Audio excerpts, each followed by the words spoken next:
La Santa Sede, probada por la profecía. Por su excelentísimo cardenal Henry Edward Manning. Lección 1. Estoy muy consciente de que las verdades y principios de la revelación han sido por el consentimiento común de hombres públicos, formalmente excluidos de la esfera de la política, y que aplicarlos como pruebas de los eventos mundiales se considera, en estos días, como una debilidad mental. Aquellos que rechazan la revelación por completo son consistentes en tal juicio, pero con tal consistencia, sin embargo, aquellos que profesan creer en una revelación del gobierno divino del mundo, si consienten a excluirlo del campo de historia contemporánea, no lo sabría decir. Por lo que voy prudens et videns contra el espíritu popular de estos tiempos. Y tal vez sería exponerme al menosprecio o compasión de aquellos que creen que el mundo se gobierna por la sola acción de la voluntad del hombre. A esto me resigno muy voluntariamente y sin perturbación alguna. Mi intención es examinar la actual relación de la Iglesia con los poderes civiles del mundo, bajo la luz de una profecía registrada por San Pablo, y para sacar ciertos principios de un tipo práctico para la dirección de aquellos que creen que la voluntad divina está también presente en los eventos que suceden hoy a nuestros ojos.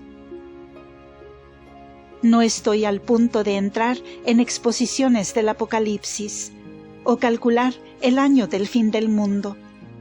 Eso lo dejo a aquellos que sean llamados a ello. Los puntos que propongo tomar son pocos y prácticos, y el resultado que deseo obtener es un claro discernimiento de cuáles principios son cristianos y cuáles anticristianos, y una mejor apreciación del carácter de los eventos por los cuales la Iglesia y la Santa Sede son al día de hoy juzgadas. San Pablo, al escribir a los tesalonicenses, dice: No os dejéis seducir de nadie en ninguna manera, porque no vendrá este día sin que primero haya acontecido la apostasía, casi general de los fieles, y aparecido el hombre del pecado, el hijo de la perdición, el cual se opondrá a Dios y se alzará contra todo lo que se dice Dios, o se adora, hasta llegar a poner su asiento en el templo de Dios, dando a entender que es Dios. ¿No os acordáis que cuando estaba todavía entre vosotros, os decía estas cosas? Ya sabéis vosotros la causa que ahora le detiene, hasta que sea manifiesto o venga en su tiempo señalado. El hecho es que ya va obrando o formándose el ministerio de iniquidad.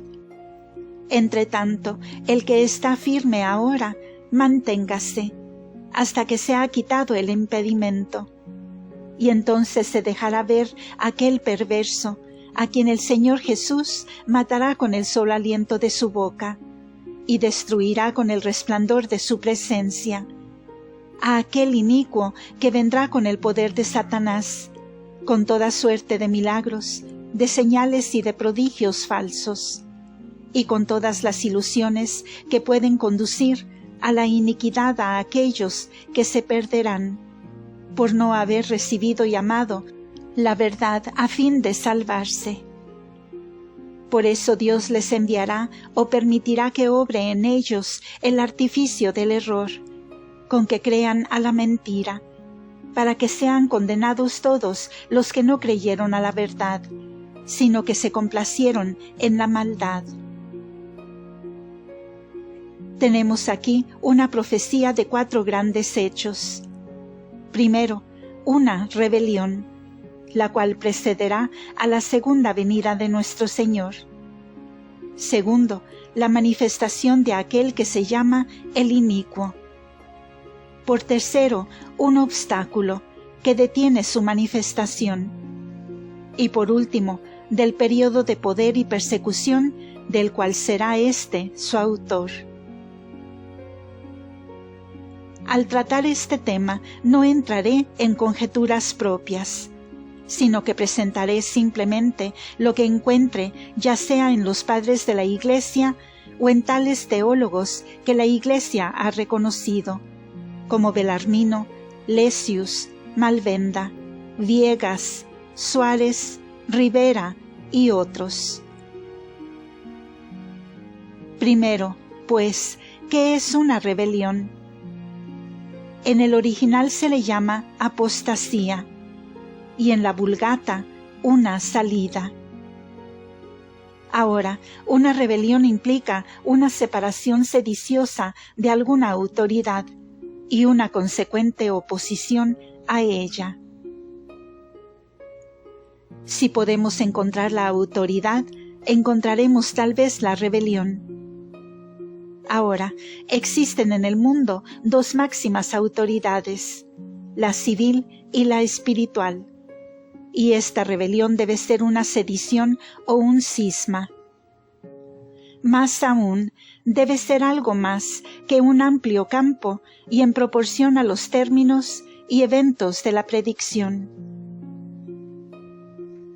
San Jerónimo, junto con otros, interpreta esta revuelta como la rebelión de las naciones y provincias contra el Imperio Romano. Él dice: Nisi venerit disessio, ut omnes gentes que Romano imperio subjacent, recedant ab eis. Una interpretación que no necesitamos examinar, puesto que los eventos de la historia cristiana lo refutan. Se han revelado y no ha habido manifestación. Parece necesitar más que una pequeña prueba de que esta rebelión o apostasía es una separación, no de lo civil, pero del orden y autoridad espiritual. Puesto que los escritores sagrados una y otra vez hablan de tal separación espiritual, y en un lugar San Pablo parece expresamente declarar el significado de esta palabra. Advierte a San Timoteo que en los últimos tiempos algunos dejarán o apostatarán de la fe. Y parece evidente que la misma caída espiritual es prevista por la apostasía en su lugar. La autoridad, entonces, de donde la rebelión tomará lugar, es aquella del reino de Dios en la tierra, profetizado por Daniel como el reino que el Dios del cielo instaurará, tras la destrucción de los 4 reinos por la piedra cortada sin manos, que se convirtió en una gran montaña y llenó toda la tierra, o en otras palabras, la única y universal Iglesia, fundada por nuestro divino Señor y extendida por sus apóstoles por todo el mundo. En este único reino sobrenatural fue depositado el verdadero y puro teísmo, o conocimiento de Dios, y la verdadera y única fe de Dios encarnado, con las doctrinas y leyes de la gracia. Esto, pues, es la autoridad por la cual llega la rebelión, sea la rebelión que fuere. Cual sea la autoridad contra la cual la rebelión se hace, no puede ser difícil de determinar su carácter. Los escritores, inspirados, describen expresamente sus señalamientos. El primero es el cisma, como lo dijo San Juan. Esta es ya la última hora o edad del mundo. Y así como habéis oído que viene el anticristo, así ahora muchos se han hecho anticristos, por donde echamos de ver que ya es la última hora. De entre nosotros ha salido, mas no eran de los nuestros. Que si de los nuestros fueran, con nosotros sin duda hubieran perseverado en la fe.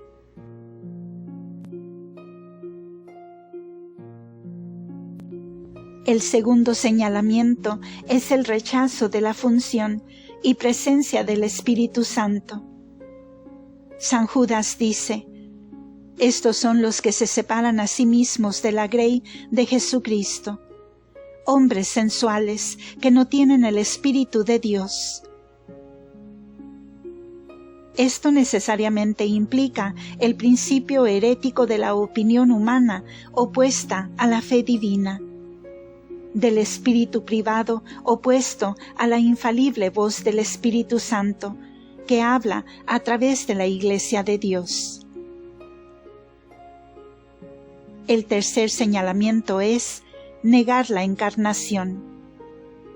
San Juan escribe: todo espíritu que confiesa que Jesucristo vino al mundo en carne verdadera es de Dios, y todo espíritu que desune a Jesús, esto es, negando el misterio de la encarnación, ya sea su verdadera divinidad o su verdadera humanidad, o la unidad o divinidad de la persona del Hijo encarnado, no es de Dios. Antes este es espíritu del anticristo, de quien tenéis oído que viene y ya desde ahora está en el mundo. De nuevo, él dice: puesto que se han descubierto en el mundo muchos impostores que no confiesan que Jesucristo haya venido en carne verdadera, negar esto es ser un impostor y un anticristo. Estas, pues, son las marcas por las cuales la Iglesia debe ser conocida por sus señalamientos. Y la revuelta anticristiana o apostasía puede ser distinguida. Ahora veremos si éstas pueden ser verificadas en la historia de la cristiandad o en la posición actual de la Iglesia en el mundo. El primer punto a notar es que ambos, San Pablo y San Pedro, hablan de esta rebelión anticristiana como si ya hubiera comenzado en sus días. San Pablo dice: el hecho es que ya va obrando o formándose el misterio de iniquidad. Entre tanto, el que está firme ahora, manténgase hasta que sea quitado el impedimento.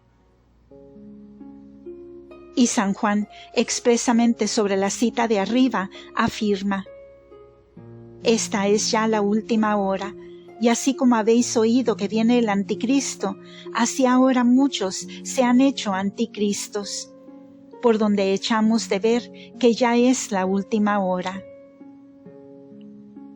Y de nuevo: este es el anticristo de quien han escuchado que viene y que ya está en el mundo. Debemos buscar, pues, los principios de esta rebelión en los tiempos de los apóstoles. El espíritu del anticristo estaba obrando tan pronto como Cristo fue manifestado al mundo. En una palabra, pues, describe la constante labor del espíritu de herejía, el cual desde el principio ha corrido paralelo a la fe. Es evidente que San Pablo y San Juan aplicaron estos términos a los nicolaitas, los gnósticos y demás. Los tres señalamientos del anticristo, cisma, herejía y el rechazo de la encarnación, fueron manifiestos en ellos. Son igualmente aplicables a las herejías sabelianas, arrianas, semiarianas, monofisitas, monotelitas, eutiquianas y macedonias. Las bases son idénticas. Los desarrollos son varios, pero solo accidentales. Y así, a través de estos 1800 años, cada herejía sucesiva ha generado cisma, y cada cisma ha generado herejía. Y todas por igual niegan la voz divina del Espíritu Santo, que constantemente habla a través de la Iglesia. Y todas por igual obran, por un proceso seguro, algunas más rápidamente y algunas más lentamente. Una negación de la encarnación del Hijo Eterno. Algunos podrán comenzar con ello desde afuera, otros se resuelven a ello por una larga e inesperada transmutación, como la del protestantismo al racionalismo. Pero todas siendo idénticas en sus bases, son idénticas también en sus consecuencias. Cada era tiene su propia herejía, como cada artículo de fe, por negación, recibe su definición. Y el curso de la herejía es medido y es periódico. Varios materialmente, pero uno formalmente, ambos en sus bases y acción, porque todas las herejías, desde el principio, no son más que desarrollos continuos y la expansión del misterio de la iniquidad, el cual ya estaba en función. Otro fenómeno en la historia de la herejía es su poder de organizar y perpetuarse a sí misma, a lo menos hasta que se resuelve en alguna forma más sutil y más agresiva. Por ejemplo, el arrianismo, rival de la Iglesia Católica en Constantinopla, Lombardía y España.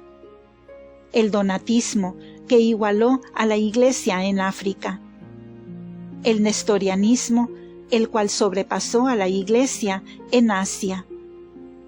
El mahometanismo, que castigó y absorbió a la mayoría de sus precursores, y estableció en el este y sur el poder militar anticristiano más terrible que el mundo ha visto. Y el protestantismo, el cual se ha organizado en un vasto antagonista político de la Santa Sede, no solo en el norte, pero por sus leyes y diplomacia, aún en países católicos. A este poder de expansión debemos agregar una cierta reproducción mórbida y nociva. Los fisiólogos nos dicen que hay una máxima unidad perfecta, aún en las innumerables enfermedades que devoran al cuerpo. Sin embargo, cada enfermedad parece desechar su progenie por una corrupción y reproducción. Igual, pues, en la historia y desarrollo de la herejía. Para nombrar no más que a estas: el gnosticismo, el arrianismo y sobre todos el protestantismo, han generado cada una multitud de herejías subordinadas y afiliadas. Pero es el protestantismo el que por sobre todas las demás cumple con las tres señales de los escritores inspirados en la más grande amplitud y evidencia. Otras herejías tienen partes opuestas y detalles de la fe e iglesia cristiana. Pero el protestantismo, tomado en su complejo histórico, como ahora podemos ver, con la retrospectiva de 300 años, para medirlo, alcanzándolo desde la religión de Lutero, Calvino y Cranmer, en una punta, al racionalismo y panteísmo de Inglaterra y Alemania en la otra, es el más formal, detallado y conmesurado antagonista de la cristiandad. No quiero decir que ha llegado aún a su pleno desarrollo, porque veremos razones para creer que aún está impregnado con un futuro más oscuro.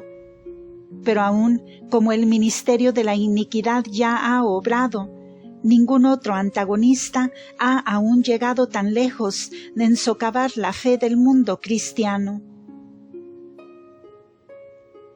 Intento ahora escribir un tratado sobre la reproductividad del protestantismo.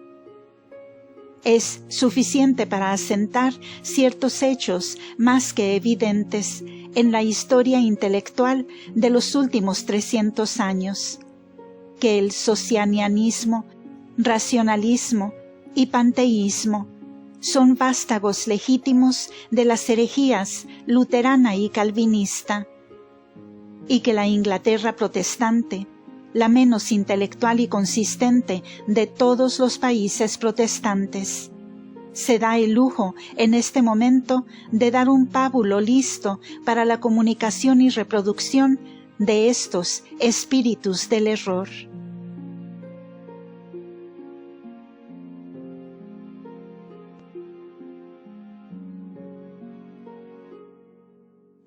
Todo lo que quiero señalar es, usando una frase moderna, que el movimiento de la herejía es uno y el mismo, desde el principio, que los gnósticos eran los protestantes de sus días, y los protestantes los gnósticos de los nuestros, que sus bases son idénticas y que el volumen del movimiento se desenvolvió en proporciones mayores, y sus triunfos se acumularon, y su antagonismo a la Iglesia católica fue sin cambio y esencial.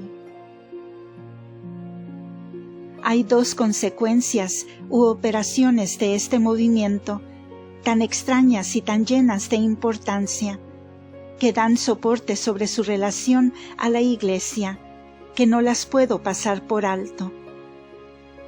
La primera es el desarrollo y culto de la base de la nacionalidad, la cual ha sido siempre encontrada en combinación con la herejía.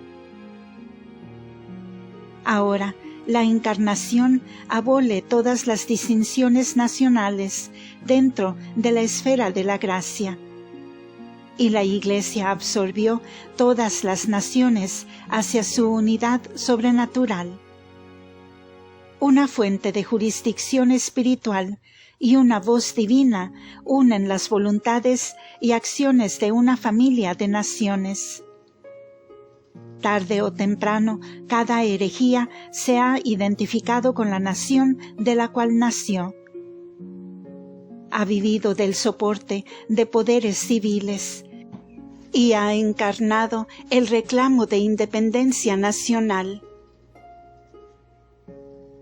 Este movimiento, el cual es la llave del tal denominado Gran Cisma de Occidente, es el fundamento también de la Reforma, y los últimos 300 años han dado un desarrollo e intensidad al espíritu de separatismo nacional, del cual no hemos visto más que preludios.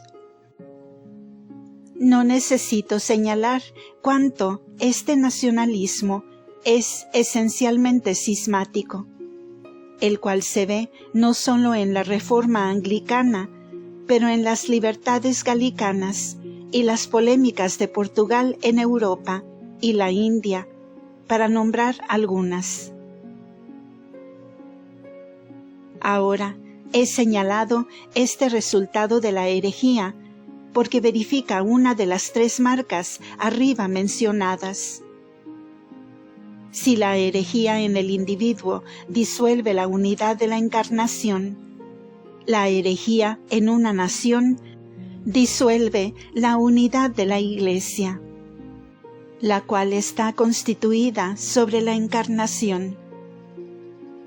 Y en esto vemos un significado más cierto y más profundo de las palabras de San Jerónimo, de lo que él previó. No es la rebelión de las naciones del Imperio Romano, sino la apostasía de naciones del reino de Dios, el cual fue instaurado sobre sus ruinas. Y este proceso de defección nacional, el cual comenzó abiertamente con la Reforma protestante, corre su curso, como veremos de aquí en adelante, aún en naciones todavía llamadas católicas. Y la Iglesia pospone su carácter medieval de madre de las naciones, regresando de nuevo a su condición primitiva de una sociedad de miembros dispersos entre los pueblos y las ciudades del mundo. El otro resultado del que hablé como consecuencia de la última labor del espíritu herético es la deificación de la humanidad.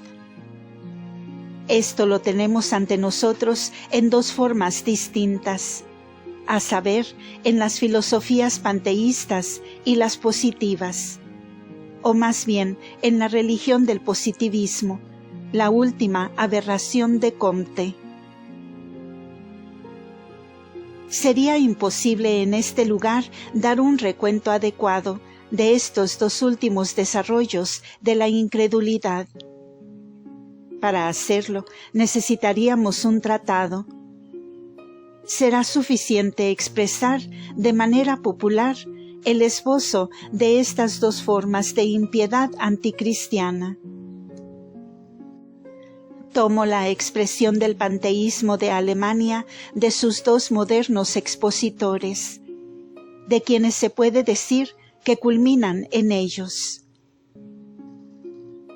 Se nos dice que, antes del momento en que la creación comenzó, podemos imaginar que una mente infinita, una esencia infinita o un pensamiento infinito, porque aquí todos estos son uno, llenó el espacio del universo. Esto, pues, el autoexistente, debe ser la una realidad absoluta. Todo lo demás puede ser solo un desarrollo del ser original y eterno. Esta esencia primaria no es una sustancia infinita, al tener las dos propiedades de extensión y pensamiento, sino una mente infinita, autora, productora y autodesplegable, el alma viviente del mundo.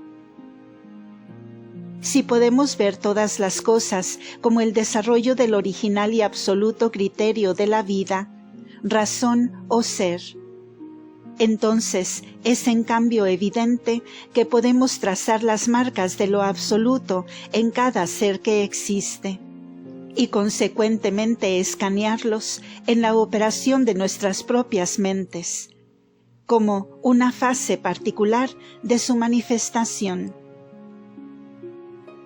En la filosofía práctica tenemos tres movimientos. El primero es aquel en el que la inteligencia activa se muestra operando dentro de un circuito limitado, como lo es una solamente. Este es el principio de la individualidad. No como si la inteligencia infinita fuera algo diferente de la finita, o como si hubiera una inteligencia infinita fuera y aparte de la finita. Pero es apenas lo absoluto en uno de sus momentos particulares. Como un pensamiento individual es apenas solo un momento de toda la mente completa. Cada razón finita, pues, es apenas un pensamiento de la razón infinita y eterna. La esencia absoluta es, pues, cada cosa. Toda la diferencia entre Dios y el universo se pierde realmente, y el panteísmo se completa. Como el absoluto se desarrolla de su forma más baja a la más alta, de acuerdo con la ley o ritmo necesario de su ser, el mundo entero, material y mental, convirtiéndose en una enorme cadena de necesidad al cual ninguna idea de libre creación se le puede agregar. De nuevo, la deidad es un proceso que siempre continúa, pero que nunca se logra.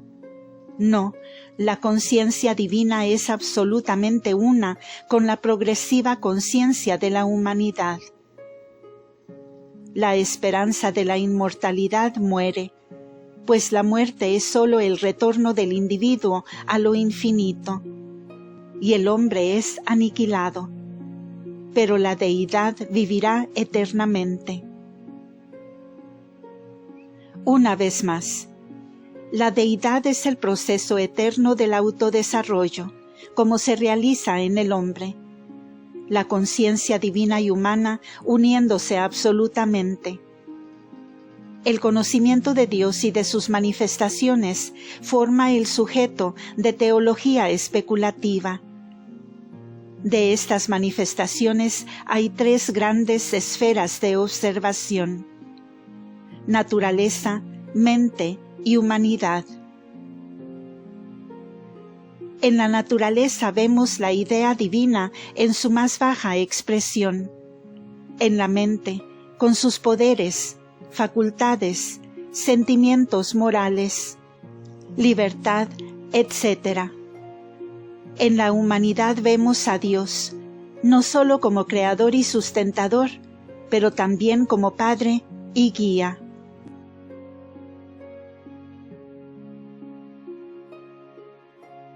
El alma es un espejo perfecto en el universo, y solo tenemos que asomarnos a él con mucha atención para descubrir toda la verdad que sea accesible a la humanidad.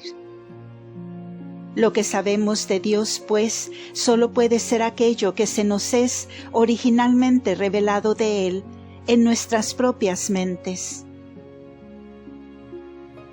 He proporcionado estos extractos para demostrar la legítima resolución del sistema subjetivo de juicio privado en el panteísmo puro y racionalista. Con unas pocas palabras del positivismo de Comte, concluyo.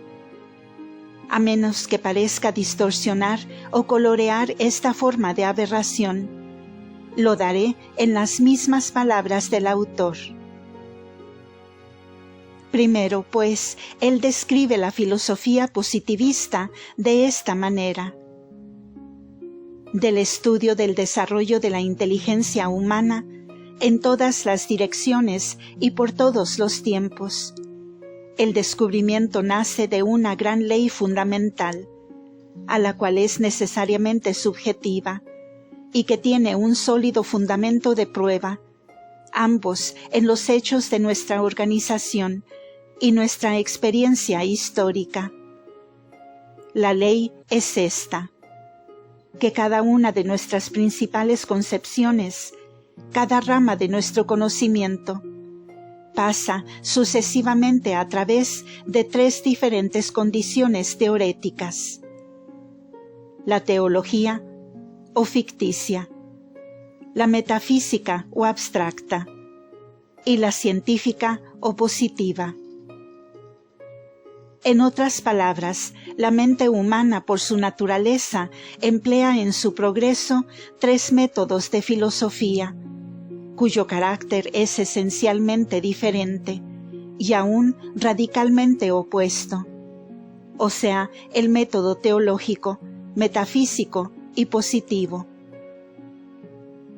De aquí nacen tres filosofías o sistemas generales de concepciones, en el conglomerado de fenómenos de los cuales cada uno excluye a los otros. El primero es el punto necesario de partida de la comprensión humana, y la tercera es su estado fijo y definitivo. El segundo es meramente un estado de transición.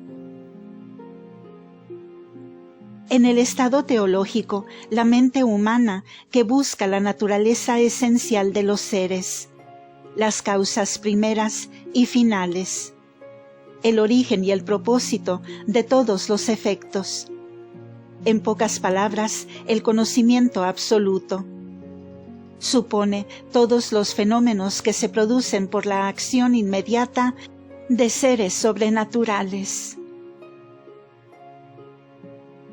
En el estado metafísico, el cual es sólo una modificación del primero, la mente supone, en lugar de seres sobrenaturales, fuerzas abstractas, auténticas entidades, esto es, abstracciones personificadas, inherentes en todos los seres y capaces de producir todos los fenómenos.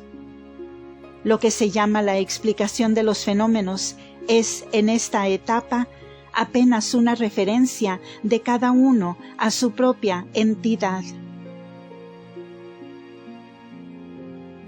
Cito: en el último, el estado positivo, la mente ha cedido la búsqueda de nociones absolutas, el origen y destino del universo, y las causas de los fenómenos, y se aplica al estudio de sus leyes, esto es, sus relaciones invariables de sucesión y semejanza. La razón y la observación debidamente combinados son medios de este conocimiento. Lo que ahora se comprende cuando hablamos de una explicación de hechos es simplemente la instauración de una conexión entre simples fenómenos y algunos hechos generales, cuyo número se reduce continuamente con el progreso de la ciencia. Fin de cita. De aquí se observará que la creencia en Dios ha pasado al periodo primero o ficticio de la razón humana. Sin embargo, tras concluir su filosofía, Comte percibió la necesidad de una religión. De ahí el Catecismo de Religión Positiva, el cual comienza: en nombre del pasado y futuro, los servidores de la humanidad, ambos sus sirvientes filosóficos y prácticos, vienen a reclamar como su paga la dirección general de este mundo. Su objeto es constituir detenidamente una providencia real en todos los departamentos, moral, intelectual y material. Consecuentemente, excluyen de una vez por todas de la supremacía política todos los diferentes servidores de Dios, católicos, protestantes o deístas, siendo estos al mismo tiempo atrasados y causa de disturbio. Pero así como no puede haber religión sin culto, o culto sin un Dios, y así como no hay Dios, Comte necesitó encontrar o crear una divinidad. Como no hay Dios, no puede haber un ser superior al hombre, u objeto de culto superior a la humanidad. Cito: los seres imaginarios que la religión provisionalmente introdujo para sus propósitos pudieron inspirar animadas afecciones en el hombre, afecciones que eran de lo más poderosas bajo el menos detallado de los sistemas ficticios. La inmensa preparación científica requerida como introducción al positivismo, por un largo tiempo, pareció despojarle de alguna valiosa aptitud. Mientras la iniciación filosófica sólo comprendía el orden del mundo material, no hasta cuando se había extendido al orden de seres vivientes. Sólo podía revelar leyes que eran indispensables para nuestra acción. No podría proporcionarnos ningún objeto directo para un afecto duradero y constante. Este ya no es el caso desde la conclusión de nuestra preparación gradual por la introducción de un estudio especial del orden de la existencia del hombre, ya sea como individuo o como sociedad. Este es el último paso en el proceso. Ahora podemos condensar lo entero de nuestras concepciones positivistas en una singular idea de un ser inmenso y eterno, la humanidad, destinada por leyes sociológicas a desarrollo constante bajo la preponderante influencia de necesidades biológicas y cosmológicas. Este es el gran ser, en quien todos, ya sea individuos o sociedades, dependen como el principal motor de su existencia, y se convierte en el centro de nuestras afecciones. Descansan en ello por un impulso espontáneo, como por nuestras palabras y acciones lo hacen. Este ser, por su propia idea, sugiere a sí mismo la sagrada fórmula de positivismo: el amor como nuestra norma, el orden como nuestra base y el progreso como nuestro fin. Su existencia mezclada es encontrada en las tres concurrencias de voluntades independientes.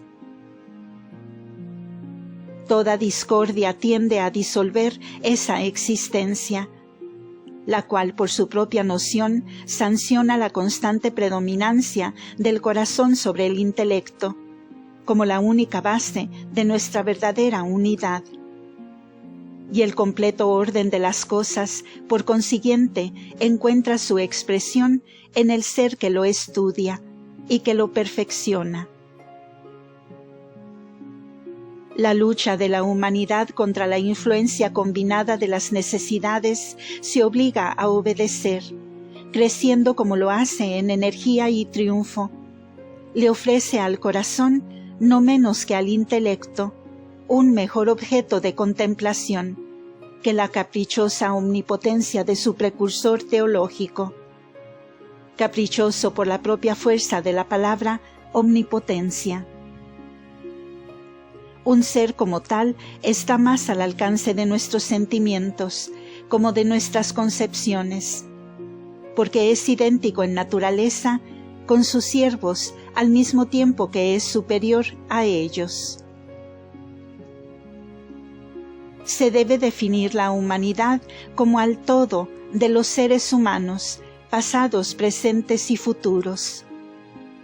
La palabra todo apunta claramente que no se debe aceptar a todos los hombres, pero solo a aquellos que son verdaderamente capaces de asimilación, en virtud de una verdadera cooperación de su parte en avanzar el bien común.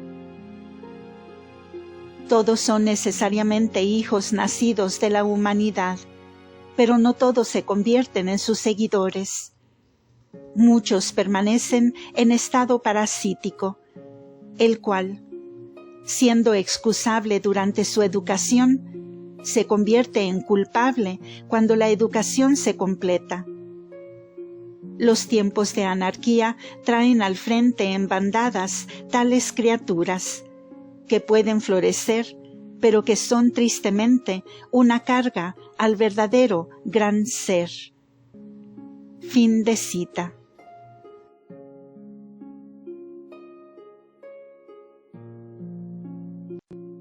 Se observará que de la misma manera el panteísmo y el positivismo finalizan en la deificación del hombre. Son de un innumerable egotismo y una apoteosis del orgullo humano. No ahondaré más en este punto, y solo lo menciono porque me referiré a él en adelante. Ahora resumiré brevemente lo que he dicho. Vemos que se ha profetizado que antes de la manifestación del último gran antagonista de Dios y de su Hijo encarnado, debe haber una rebelión y separación. Hemos visto que la autoridad de donde la rebelión nacerá es manifiestamente de la Iglesia de Dios, y de que será una rebelión portando las tres señales de cisma, herejía y negación de la encarnación. También vemos que este movimiento anticristiano ya obraba desde los días de los apóstoles, que se ha forjado desde entonces de varias formas y en varios tiempos, y con los más diversos y hasta contradictorios desarrollos.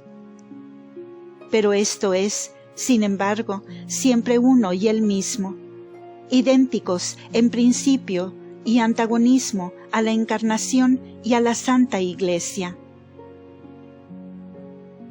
Es evidente que este movimiento ha acumulado sus resultados de era en era, y de que en este tiempo está más maduro y tiene una estatura y un poder más grande y un antagonismo más formal a la Iglesia y a la fe que nunca antes. Se ha unido al orgullo de gobiernos por el nacionalismo y de individuos por la filosofía, y bajo las formas de protestantismo, civilización y secularismo, ha organizado un vasto poder anticatólico en el este, norte y oeste de Europa. De hecho, católico y anticatólico describe los dos conjuntos. Me temo que debo agregar cristiano y anticristiano. Y este es uno de mis propósitos en tratar el tema ante nosotros, porque estoy convencido de que multitudes se desvían sin saber a dónde ir, por un movimiento esencialmente opuesto a todas sus mejores y profundas convicciones, porque no son capaces de discernir su verdadero y último principio y carácter. En el actual conjunto de opiniones populares de Europa contra la Santa Sede y el Vicario de Jesucristo, se puede discernir el instinto anticristiano. Las revoluciones en Italia, apoyadas por el espíritu anticatólico del continente y por la política de Inglaterra, cumplen las profecías y confirman nuestra fe. Pero esto espero mostrar en adelante, más completamente. Parece inevitable que la animosidad de todas las naciones que están separadas de la unidad católica y penetradas por el espíritu de la Reforma, esto es, por el espíritu de un juicio privado, opuesto a la voz divina de la Iglesia viviente, y por la incredulidad que ha desterrado la presencia eucarística de la palabra encarnada, deberá concentrarse en la persona que es el vicario y representante de Jesús, y sobre el cuerpo que testimonia por sí solo la encarnación, y por todos los misterios de verdad y de gracia. Tal es la única Santa Iglesia Católica y Romana, y tal es el Supremo Pontífice, su cabeza visible. Tales, en las palabras de la Sagrada Escritura, son los dos misterios de piedad y de iniquidad. Todas las cosas sacan a la luz y a la prominencia los dos más altos poderes, que dividen los destinos del hombre. El conflicto es un simple antagonismo entre Cristo y Anticristo, y los dos compendios marchan en orden. Y los hombres escogen sus principios, o los eventos los escogen por ellos, y se van a la deriva, inconscientemente, cuyas corrientes desconocen. La teoría de que la política y la religión tienen diferentes esferas es una ilusión y una trampa, puesto que la historia solo se puede verdaderamente leer a la luz de la fe, y el presente solo puede ser interpretado a la luz de la revelación, porque por encima de las voluntades humanas que hoy están en conflicto, hay una voluntad soberana y divina que guía todas las cosas a cumplir su propio fin perfecto. Fin del primer capítulo. Gracias por escuchar.